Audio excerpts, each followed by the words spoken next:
What if prayer was not something you do, but something reality itself is doing through you?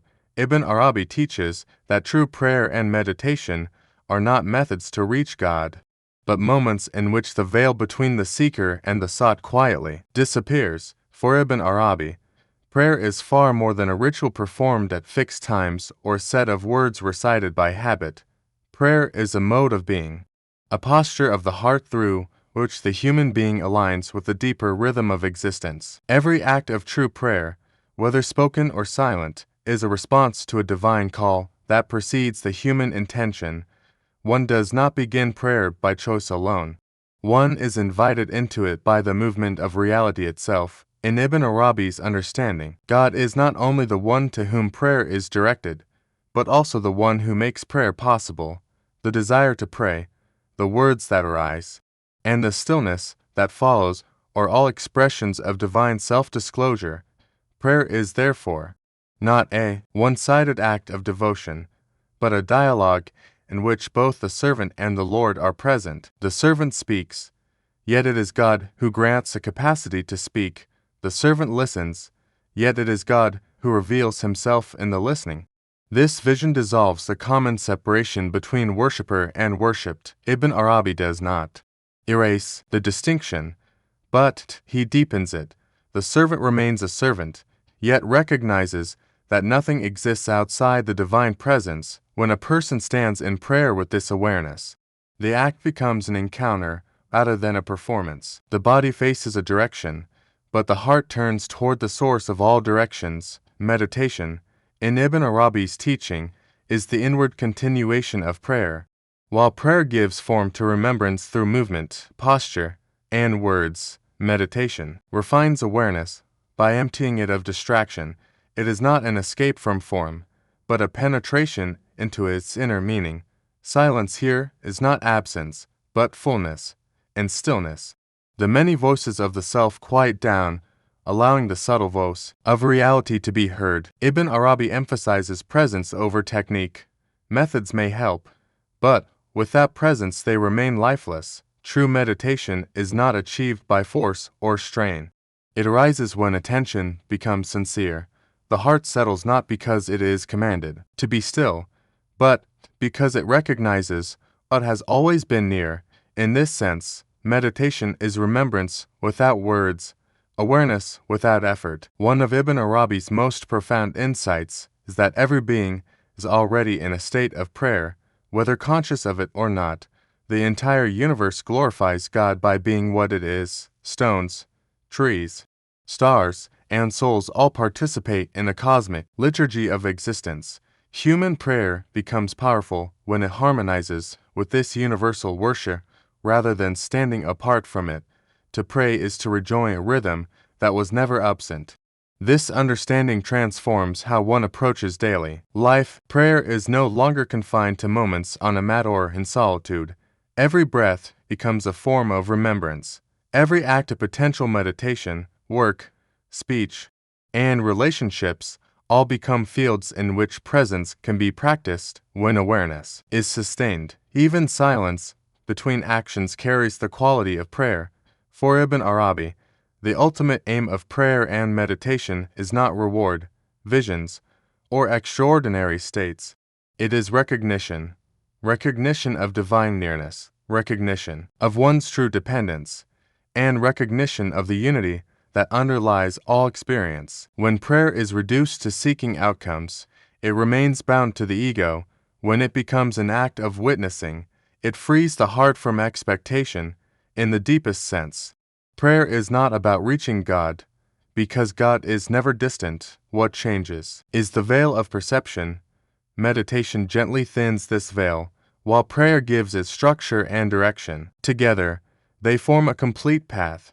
Prayer grounding awareness in embodied devotion, meditation opening awareness to silent truth.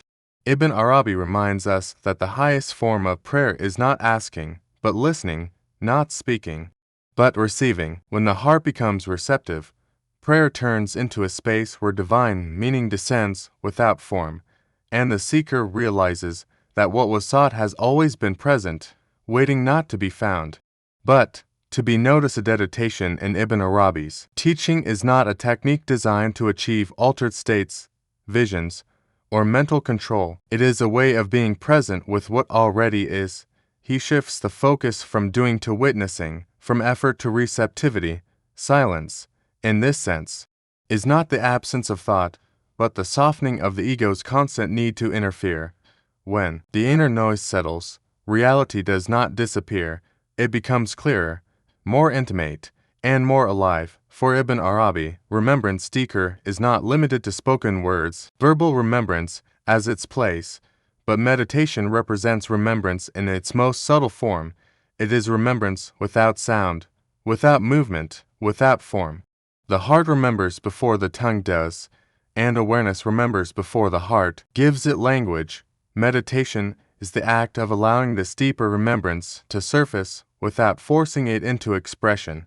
He teaches that effortful concentration often strengthens the very self that seeks to dissolve. When meditation becomes a struggle, it reinforces separation. A meditator trying to reach a goal, silence treated as an object to be conquered. Ibn Arabi points toward a gentler approach, where attention relaxes into presence. Instead of chasing stillness, one notices what is already still beneath the movement of thoughts. Stillness is not created, it is uncovered. This is why intention matters more than method. A simple sitting with sincere awareness is more valuable than complex practices performed mechanically. Meditation begins the moment attention turns inward. With honesty, even distraction becomes part of the path when it is observed without judgment. Nothing needs to be rejected, because rejection itself is a form of agitation. Acceptance allows awareness to deepen naturally. In Ibn Arabi's vision, the heart is the true organ of perception. The mind analyzes, but the heart recognizes. Meditation refines the heart's capacity to receive meaning directly, without the mediation of concepts. This is not anti-intellectual, it is trans-intellectual. Knowledge gained through silent presence does not contradict reason, but that exceeds what reason alone can grasp. It is a knowing by presence rather than by description. Silence, therefore, is not emptiness. It is fullness without noise. In silence, divine meanings descend without form, without image, without explanation. They are not grasped, they are tasted. This tasting cannot be translated fully into words, which is why Ibn Arabi often warns against mistaking descriptions for reality. Meditation opens a space where truth is encountered before it is named. Another key aspect of Ibn Arabi's understanding of meditation is its continuity. It is not confined to formal sitting or isolation, while moments of withdrawal help refine awareness. True meditation flows into daily life. Walking, listening, breathing, even speaking can become meditative when presence is maintained. The division between spiritual practice and ordinary life dissolves, and awareness becomes stable rather than episodic. He also emphasizes that meditation is not self-absorption. Turning inward does not mean turning away from the world. On the contrary, as inner noise diminishes, perception becomes more accurate and compassionate. One sees things as they are, not as the ego projects them to be. This clarity naturally gives rise to humility, because the meditator realizes how little control was ever present. In Ibn Arabi's framework, meditation prepares the heart to recognize divine self-disclosure in every moment. Reality is always revealing itself. But the distracted heart misses the signs. Meditation sharpens receptivity, making the heart a polished mirror rather than a distorted surface. When the mirror is clear, meaning reflects itself effortlessly.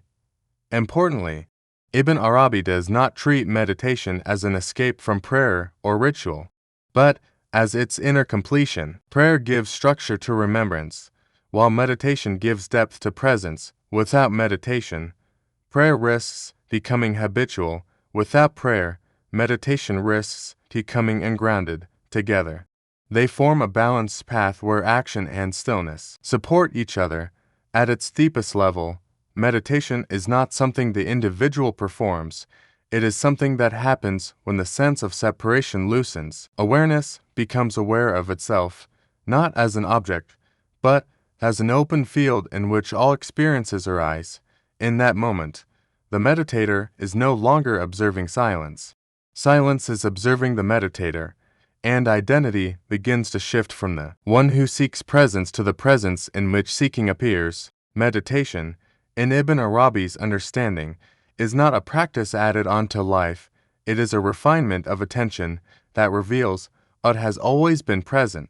He does not frame meditation as a technique to control the mind or suppress thoughts, because control itself belongs to the ego that meditation is meant to soften. Instead, meditation is an opening, a quiet consent to see reality as it is, without interference, resistance, or demand for results. For Ibn Arabi, remembrance is the essence of all spiritual practice, and meditation represents remembrance. In its most inward and subtle form, spoken remembrance trains the tongue and steadies the heart, but silent remembrance trains awareness itself. In meditation, nothing is repeated outwardly, yet something far deeper is repeated inwardly, the return of attention to presence. This return does not require effort, it requires sincerity. The heart remembers before the mind understands, and meditation allows this remembering to occur without obstruction. He warns that excessive striving in meditation can actually strengthen the illusion of separation. When someone sits with the idea that they must achieve silence, they create a division between themselves and silence. Ibn Arabi points instead toward witnessing. Thoughts are not enemies, they are movements within awareness. When they are observed without attachment or rejection, they lose their power to dominate. Stillness is not something that replaces thought, it is what remains constant beneath thought. This is why patience and gentleness are central. Meditation unfolds according to readiness, not willpower. The heart opens at its own pace, and forcing it only creates tension. Ibn Arabi teaches that the divine is not approached through pressure, but through receptivity. When the heart becomes receptive, meaning descends naturally, without drama or spectacle. Most of what is revealed in meditation is subtle, almost ordinary, yet profoundly transformative. In this state of silent awareness, knowledge appears differently. It is not analytical or conceptual, but immediate. One does not think about truth, one recognizes it. Ibn Arabi calls this kind of knowing unveiling, because it removes a veil rather than adding information. Meditation does not give new objects to the mind. It removes the fog that prevented clarity. What is known was always known, but not consciously acknowledged. Silence, therefore, is not empty, it is full of presence. Ibn Arabi sees silence as a language in which divine meanings speak without words. These meanings cannot be captured or stored, they are lived in the moment of awareness. This is why attempts to describe meditative insight often feel inadequate. Language belongs to form. While meditation touches what precedes form, words may point, but they never replace the experience. Another essential aspect of Ibn Arabi's teaching is that meditation is not limited to isolation. While solitude can help quiet external distractions, true meditation continues amid activity. Awareness is not broken by movement unless attention is lost. Walking, listening, breathing, and even speaking can all become expressions of silent remembrance when presence is maintained. In this way, meditation dissolves the boundary between spiritual practice and daily life. He also clarifies that meditation is not self-centered introspection. Turning inward does not mean becoming absorbed in personal narratives or emotions. On the contrary, meditation loosens identification with the self-image. The more awareness stabilizes, the more one sees thoughts, feelings, and roles as passing forms rather than defining realities. This loosening naturally gives rise to humility, because the sense of ownership over experience weakens. In Ibn Arabi's cosmology, reality is always revealing itself. Divine self-disclosure never stops, but most people are too distracted to notice. Meditation refines perception so that these disclosures become visible in ordinary moments. Nothing special needs to happen for meditation to be real. Its depth is measured not by extraordinary states, but by clarity, balance, and increased presence. Meditation also prepares the heart for prayer. Without inner silence, prayer risks becoming mechanical. Without prayer, meditation risks becoming detached. Ibn Arabi sees them as complementary movements of the same reality. Prayer gives form to remembrance. Meditation gives depth to awareness. Together, they align the human being with the rhythm of existence itself at its deepest level. Meditation is not an act performed by an individual. It is what remains when the sense of separation relaxes. Awareness becomes aware of itself, not as an object, but as an open field in which all experiences arise, where seeking slows down, and presence quietly recognizes itself without effort or claim. In Ibn Arabi's vision, worship is not confined to formal rituals, sacred spaces, or designated times. It is woven into the very fabric of existence. Every being, by simply being what it is, participates in a continuous act of remembrance. The universe is not spiritually neutral, it is alive with devotion. Mountains, rivers, stars, and souls are all engaged in a silent orientation toward the source from which they arise. Human prayer, therefore, is not an isolated act added onto an otherwise indifferent world, but the conscious alignment with the worship that is already taking place everywhere. This understanding shifts the meaning of prayer from obligation to participation. When a human being prays, they are not initiating something new, they are entering a current that has never ceased. Ibn Arabi teaches that all creatures glorify God, each according to its mode of existence. Their glorification may not be audible or conceptual, but it is real. Human beings differ not because they alone worship, but because they can become aware of worship. Awareness transforms unconscious glorification into intentional presence. From this perspective, ritual prayer takes on a deeper significance. Its movements, words, and timings are not arbitrary rules imposed from outside, but symbolic gestures that bring the human microcosm into harmony with the macrocosm. Standing, bowing, and prostrating mirror cosmic movements of emergence, humility, and return. When performed with awareness, ritual prayer becomes a physical enactment of universal truth rather than a repetitive duty. Ibn Arabi extends this idea beyond formal prayer into daily life. Eating, working, speaking, listening, and resting all carry the potential of worship when performed with presence. What distinguishes worship from habit is not the action itself, but the quality of attention within it. When actions are disconnected from awareness, they remain ordinary. When awareness enters them, they become acts of remembrance. In this way, the sacred is not separated from the mundane, it permeates it. Breath holds a special place in this continuous worship. Ibn Arabi describes existence as renewed with every breath, a perpetual creation unfolding moment by moment. Each inhalation and exhalation participates in this renewal. When a person becomes aware of the breath, they touch a rhythm that links body, soul, and cosmos. Breathing consciously becomes a silent prayer, one that does not require words or posture, only presence. This vision also transforms ethics.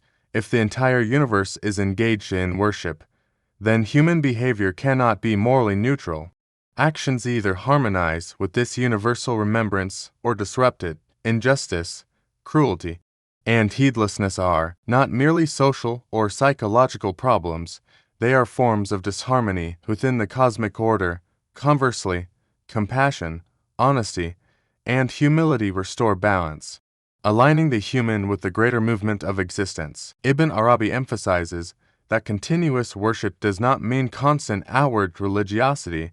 It does not require withdrawal from society or permanent ritual performance. Rather, it requires inner attentiveness. A person may perform few formal acts of worship yet live in deep remembrance, while another may perform many rituals without presence. What matters is not quantity, but alignment. The heart must be awake to what the body is doing. This understanding dissolves the sharp boundary between sacred time and ordinary time. Moments are no longer divided into spiritual and non-spiritual. Every instant becomes an opportunity for awareness. waiting, walking, speaking, and even moments of fatigue or confusion, and become acts of worship when met with sincerity. Life itself becomes the prayer, unfolding without interruption. In Ibn Arabi's teaching, this continuity of worship leads to a profound sense of intimacy with reality. The world is no longer experienced as something external to be endured or mastered, but as a living sign of divine presence. Alienation gives way to belonging. The human being no longer stands outside the universe looking in, but recognizes themselves as a participant within its ongoing remembrance. Ultimately, continuous worship is not about doing more, but about seeing differently. When perception changes, everything changes. The universe is revealed not as a collection of separate objects, but as a single act of devotion expressed in countless forms. Human prayer reaches its maturity when it no longer interrupts life, but becomes indistinguishable from living itself, where every step, every breath, and every moment quietly echoes the same truth without needing to be named.